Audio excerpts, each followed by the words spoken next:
Like somebody's writing this awful disaster movie script that ends badly for us all. We must go on supporting the Afghan government, go on supporting that country every which way we can. The dismay about what's happening, disbelief that it is happening, and desire, perhaps forlorn, for continued support. A snapshot of some of the responses to the rapid Taliban advance after the Western pullout. The US government's warned that in a worst-case scenario, the Afghan government could fall in as little as 30 days, a grim assessment. 600 British troops are being dispatched to get entitled personnel out. 3,000 US troops to be based at Kabul airport to get their embassy staff out. As the Taliban take regional capital after regional capital, it does seem like the end game is near, if not already here. The most recent victory in the last 24 hours, Kandahar City, once a major NATO base where British troop flights carried personnel to and from the country for years. Many who fought in Afghanistan feel dismayed.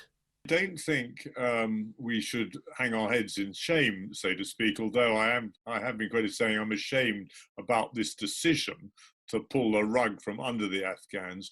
I think we did a huge amount of good, and some of those gains will, even if the Taliban become the government, will remain in place. And we have protected the country for 20 years. But broadly, while I don't think it was a waste, I am very disappointed that unnecessarily we have decided to turn our backs on a country that was slowly but surely making huge gains. Labour and the Liberal Democrats have supported the decision to evacuate British citizens.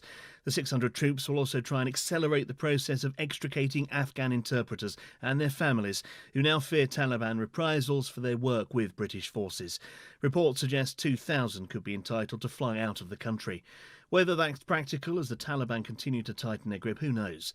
For many who served in Afghanistan, like Major General retired Charlie Herbert, seen here on operations in Gereshk during Op Herrick 12 in 2010, what's happening is as bad as it could get. It feels like a bad dream. You know, I feel that I'm going to wake up from this and realise it was nothing but a bad dream, but that's not the case, of course. And at other times, I feel like it's a movie script. It feels like somebody's writing this awful disaster movie script that ends badly for us all. It's heartbreaking, and what hurts so much is this is entirely avoidable. You know, leaving Afghanistan without an inclusive political settlement, as the Americans decided to do this summer, was ill-judged, and everything that we've seen, all of the events unfolding, are as a result of that. There's no word on how long the evacuation mission will last, but already the future looms. Will the Taliban continue their rapid sweep through? And then what? If this country becomes a failed state again, it provides huge opportunity for other countries to maximise their influence for their own purposes. Our purposes were entirely honourable and good. I'm not sure you can say the same of Iran, Pakistan, Russia or China. They will want to take advantage of Afghanistan for their own purposes. So I come back to the same message.